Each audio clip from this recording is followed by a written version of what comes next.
জো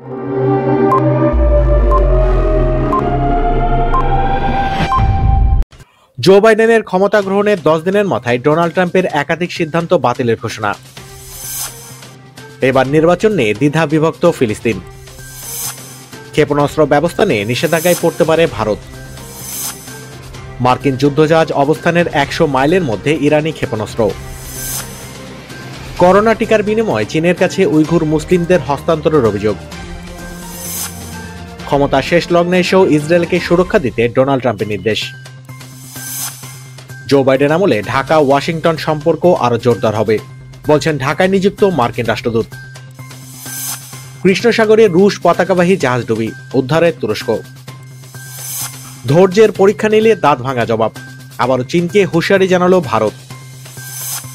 এবং সর্বশেষ থাকছে ইসলাম কোনো ধর্ম নয়, এটি একটি রাজনৈতিক দল, এর অনুসারীরা যুদ্ধবাজ, বলছেন গ্রিসের আর্চবিশপ।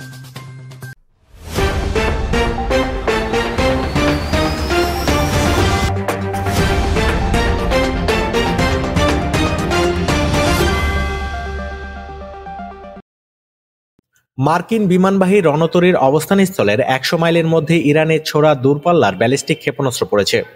আর ভারত মহাসাগরে যেখানে ইরানের ক্ষেপণাস্ত্র পড়েছে তার 20 মাইল দূরে একটি বাণিজ্যিক জাহাজও ছিল বলে ফক্স নিউজ জানিয়েছে। সামরিক মহড়া দ্বিতীয় দিনে ভারত মহাসাগরে দূরপাল্লার ক্ষেপণাস্ত্র ছুড়েছে ইরানের সেনাবাহিনী। ভারত মহাসাগরে ওই এলাকায় অন্তত 2টি ক্ষেপণাস্ত্র আঘাত হানে এবং তাতে মারাত্মক রকমের বিস্ফোরণ হয়। আর ক্ষেপণাস্ত্রগুলো বিস্ফোরণের পর আশেপাশের বিস্তীর্ণ এলাকা জুড়ে তার টুকরো ছড়িয়ে পড়েছে। এদিকে রুশ ক্ষেপণাস্ত্র প্রতিরক্ষা ব্যবস্থা S-400 কেনা নিয়ে যুক্তরাষ্ট্রকে ইঙ্গিত করে তুরস্কের প্রেসিডেন্ট বলেছেন, পশ্চিমা কোনো দেশের নির্দেশ আমরা কখনোই মানব না। তিনি আরো বলেছেন, আমেরিকার কঠোর বিরোধিতা সত্ত্বেও তুরস্ক রাশিয়ার কাছ থেকে S-400 ক্ষেপণাস্ত্র প্রতিরক্ষা ব্যবস্থা কেনার বিষয়ে চুক্তি করতে প্রতিশ্রুতিবদ্ধ। আর S-400 ক্ষেপণাস্ত্র প্রতিরক্ষা ব্যবস্থা দ্বিতীয় চালান পাওয়ার জন্য রাশিয়ার সঙ্গে তার দেশ আলোচনা অব্যাহত রাখবে। আর এই বিষয়ে চলতি মাসের শেষের দিকে দুই পক্ষ আলোচনায় বসবে বলে তিনি জানিয়েছেন। রিসেপ তাইপ এরদোগান বলেছেন, আমাদের প্রতিরক্ষা খাতের জন্য কি ধরনের পদক্ষেপ নেব তা অন্য কোনো দেশ ঠিক করে দিতে পারে না, আর এটি সম্পূর্ণ আমাদের নিজস্ব ব্যাপার। এদিকে নাগর্নো কারাবাখের যুদ্ধে তুরস্কের নির্মিত ড্রোনের সাফল্য দেখে আতঙ্কে পড়েছে পশ্চিমা দেশগুলো। আর এই কারণে ইউরোপের বিভিন্ন দেশ তুরস্কের কাছে ড্রোন নির্মাণের যন্ত্রাংশ বিক্রি না করার দাবি জানিয়েছে ব্রিটিশ অ্যারোস্পেস কোম্পানির কাছে। এদিকে রাশিয়া থেকে S-400 ক্ষেপণাস্ত্র প্রতিরক্ষা ব্যবস্থা কিনলে তুরস্কের মতো ভারতকেও নিষেধাজ্ঞায় মুখে পড়তে হবে বলে সতর্ক করেছে যুক্তরাষ্ট্র। ব্রিটিশ বার্তা সংস্থা রয়টার্সকে দেওয়া এক সাক্ষাৎকারে যুক্তরাষ্ট্রের কয়েকজন রাজনৈতিক কর্মকর্তা এই ইঙ্গিত দিয়েছেন। কয়েকদিন আগে মার্কিন কংগ্রেসের একটি প্রতিবেদনে হুঁশিয়ারি দিয়ে বলা হয়েছিল, ক্ষেপণাস্ত্র প্রশ্নে নিষেধাজ্ঞায় পড়তে পারে ভারত। এদিকে কর্মকর্তাদের সূত্রে রয়টার্স জানিয়েছে, মার্কিন প্রশাসন ভারতকে যে সতর্ক করেছে তার অর্থ হচ্ছে, যদি ভারত রাশিয়া থেকে পরিকল্পনা অনুযায়ী S-400 ক্ষেপণাস্ত্র প্রতিরক্ষা ব্যবস্থা আমদানি করে তাহলে তাদেরকে তুরস্কের মতো একই ধরনের নিষেধাজ্ঞায় পড়তেই হবে। এদিকে আর মাত্র কয়েকদিনের অপেক্ষা, এরপর হোয়াইট হাউসের আসনে বসবেন জো বাইডেন। আর এরই মধ্যে তিনি ক্ষমতার প্রথম 10 দিনের কর্মপরিকল্পনা প্রস্তুত করেছেন। জানা গেছে, প্রেসিডেন্টের চেয়ারে বসে প্রথম 10 দিনে ডোনাল্ড ট্রাম্পের নেওয়া বেশ কিছু সিদ্ধান্ত বাতিল করবেন জো বাইডেন। আর বাতিলের অন্যতম তালিকায় রয়েছে প্যারিস জলবায়ু চুক্তি থেকে ডোনাল্ড ট্রাম্পের সরে আসার সিদ্ধান্ত। আর জো বাইডেন আবারও একবার এই চুক্তিতে যুক্তরাষ্ট্রকে অন্তর্ভুক্ত করবেন।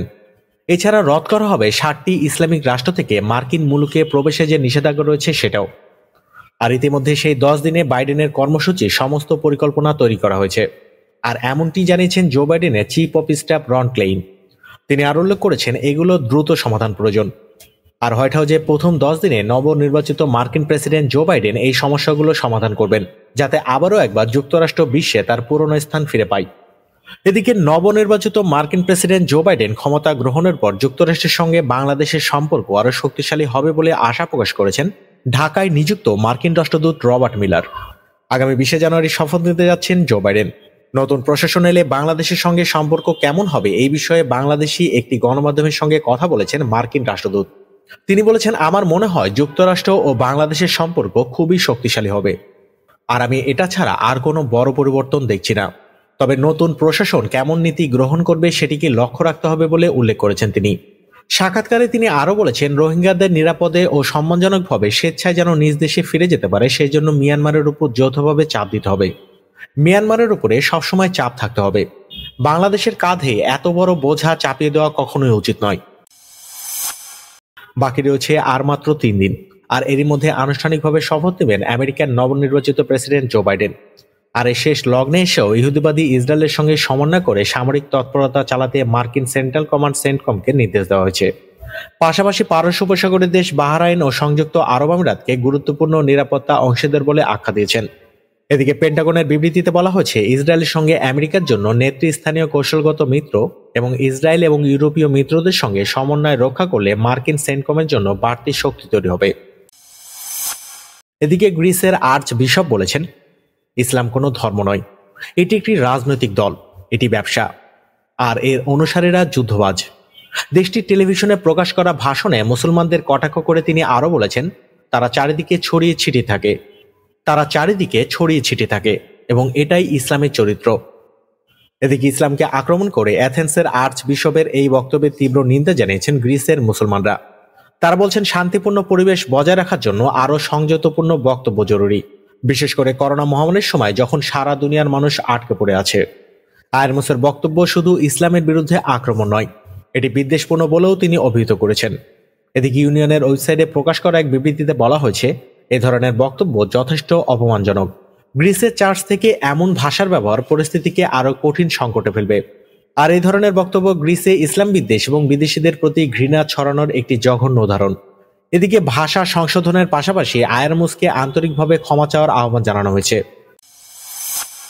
চীনের তৈরি করোনা ভ্যাকসিন সিনোভ্যাকের বিনিময়ে তুরস্ক দেশটির নিকট উইঘুর মুসলিমদের হস্তান্তর করতে রাজি হয়েছিল বলে অভিযোগ উঠেছে।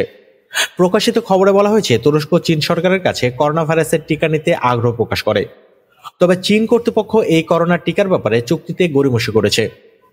একই সঙ্গে দেশটি 2017 সালে চুক্তি কার্যকর করতে তুরস্ককে চাপও দিয়েছে। আর এই দুই ঘটনা ঘটেছে 2020 সালের ডিসেম্বর মাসে। এই দুই ঘটনার প্রেক্ষিতে ধারণা করা হচ্ছে, তুরস্ক সরকার করোনা টিকার বিনিময়ে উইঘুর মুসলিমদের চীনের কাছে হস্তান্তর করতে রাজি হয়েছিল। আর এই ব্যাপারে তুরস্কের সরকার বিরোধী রাজনৈতিক দলের নেতারা অভিযোগ করেছেন, চীন ক্ষমতাসীন সরকারকে চাপে ফেলতে উইঘুর মুসলিমদের হস্তান্তর করতে বাধ্য করেছে। তারা ওই চুক্তির বিনিময়ে উইঘুরদের চীনে ফিরিয়ে নিতে চায়। উল্লেখ্য, গত বৃহস্পতিবার থেকে তুরস্কে সিনোভ্যাকের টিকা প্রয়োগ করা শুরু হয়েছে। ইতিমধ্যে তুরস্কের প্রেসিডেন্ট রিসেপ তাইপ এরদোগান সিনোভ্যাকের করোনার টিকাও নিয়েছেন। ভারত ও চীনের মধ্যে যদি পারমাণবিক যুদ্ধ হয়, তবে তা এশিয়ার জন্য সবচেয়ে ধ্বংসাত্মক হতেই পারে। আর এতে ইন্দো প্যাসিফিক অঞ্চল আন্দোলিত হবে। উভয় পক্ষে মারা যাবে হাজার হাজার মানুষ, ধ্বংস হতে পারে পুরো পৃথিবী। আর এই যুদ্ধ হতে পারে সবচেয়ে খারাপ, নৃশংস, তবে স্বল্পমেয়াদী। এর ফলে বিশ্ব অর্থনীতির ভয়াবহ এক ক্ষতি হতে পারে। আর ক্ষমতার ভারসাম্য ও ভৌগোলিক বিষয়াদিতে পরিপ্রেক্ষিতে বলা যায়, দুই দেশ ঠুনকো কারণে যুদ্ধে জড়াবে না, আর তারা এটা বুঝতেও পারছে। আর এই জন্যই 50 বছরের বেশি সময় ধরে দেশ দুটি যুদ্ধে জড়ায়নি। প্রতিবেদনে বলা হয়েছে, উভয় দেশে আগে হামলা চালানোর নীতি গ্রহণ করে না, ফলে সেক্ষেত্রে পারমাণবিক অস্ত্র ব্যবহার করে যুদ্ধ হওয়ার আশঙ্কা কম। উভয় দেশের জনসংখ্যা অনেক বেশি, প্রতিটি দেশে কমপক্ষে 130 কোটির বেশি মানুষ। আর আধুনিক সব যুদ্ধের মতো ভারত ও চীনের মধ্যে যদি যুদ্ধ শুরু হয়, তাহলে সেই যুদ্ধ হবে সর্বোচ্চ উপায়ে। আর সেক্ষেত্রে স্থল, সমুদ্র ও আকাশপথেও লড়াই হবে। আর এমনটা হলে দুই দেশের জন্যই হবে ভয়ঙ্কর ক্ষতিকর। দীর্ঘ তিক্ততা পেছনে ফেলে তুরস্ক ও ফ্রান্সের মধ্যে সুসম্পর্কের আভাস মিলেছে।